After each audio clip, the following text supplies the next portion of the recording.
It started with a knock, not a gentle rap, but a frantic, desperate pounding that shattered the dead silence of 3 a.m. For the Miller family, huddled in their beds in that remote farmhouse, it was a sound that didn't belong.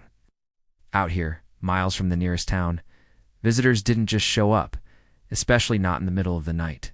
John Miller, the father, was the first one up. He crept to the top of the stairs, heart hammering against his ribs. His wife Sarah followed, clutching a heavy-duty flashlight. Their 2 kids, 10-year-old Lily and 8-year-old Sam, were awake too, their wide, frightened eyes peering out from their bedroom doorway.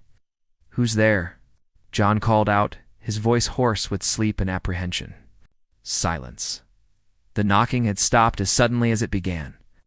All they could hear now was the wind whistling through the old rafters and the frantic thumping of their own hearts. John slowly made his way down the creaking stairs. Sarah gripped his arm, her knuckles white. "Don't, John. Please don't open it." He hesitated at the front door. The peephole, a feature they'd insisted on when they bought the place, was a small circle of impenetrable blackness. The porch light was off. He strained his ears, listening for the sound of a car engine or footsteps crunching on the gravel driveway. There was nothing, just an unnerving, profound stillness that felt heavier than the silence before.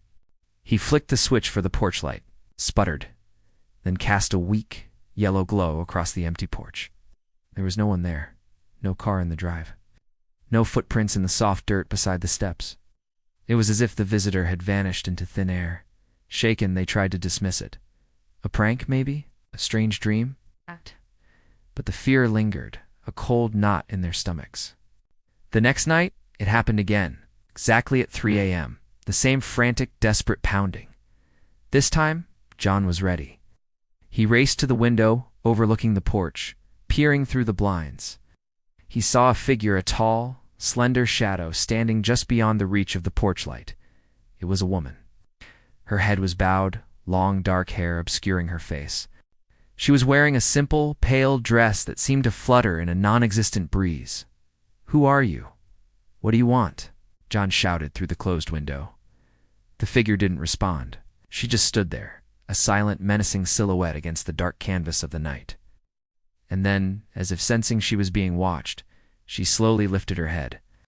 John couldn't see her features clearly, but he felt an icy dread crawl up his spine. She took one step back into the darkness and was gone. The nightly visits became a torturous routine. Every night at 3 a.m. on the dot, the knocking would begin. Family stopped sleeping. The kids had nightmares. The once happy farmhouse had transformed into a prison of fear. They called the sheriff, who came out, looked around, and found nothing. He suggested it might be a local legend or teenagers playing a cruel joke. But the Millers knew this was something else. This felt personal. One evening, desperate for answers, Sarah decided to do some research into the house's history. She spent hours in the local library's archives, poring over old newspapers and property records. And that's when she found it. An old, faded article from 50 years ago.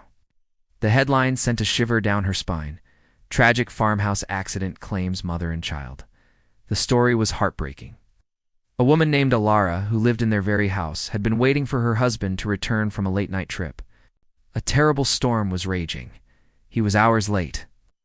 Consumed by worry, she had taken her young son and decided to walk to the main road to look for him. On the dark, rain-slicked road, they were struck by a passing car. The driver never stopped. Lara and her son were found the next morning.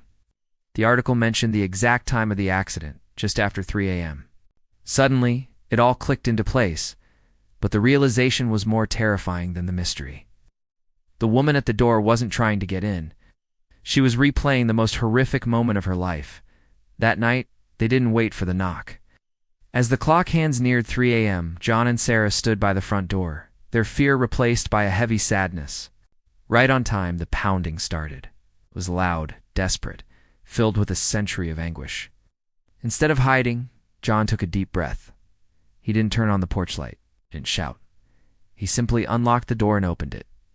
There she was, the woman in the pale dress. Her form was translucent, flickering like a faulty light. Her face was a mask of sorrow, her eyes empty voids of despair. She wasn't looking at them. She was looking past them, into the house, as if searching for something she could never find. "He's not here, Alara," Sarah whispered, her voice trembling with a mixture of fear and pity. "He's not coming home."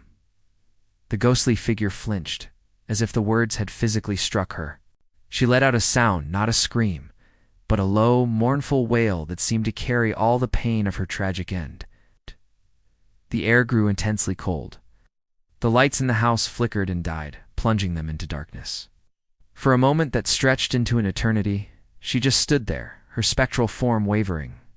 Then slowly, she turned. She didn't walk back into the darkness. Instead, she seemed to dissolve, fading like smoke until there was nothing left but the cold night air and the sound of the wind. The knocking never came again. The oppressive fear that had choked their home lifted, replaced by a profound sense of peace. The Millers understood they hadn't been haunted. They had been witnesses to an echo of tragedy, a soul trapped in a loop of its final, desperate moments. They had broken the cycle not with anger or fear, but with a simple act of acknowledgement and compassion. They had finally allowed the woman who knocked at 3 a.m. to find her peace. The story of the Miller house became a quiet local legend, a reminder that some doors are better left opened and that sometimes the most terrifying things are just a cry for help from the other side. Thank you so much for watching. If you enjoyed this story, don't forget to hit that like button and subscribe for more tales from the shadows. Stay safe and see you next time.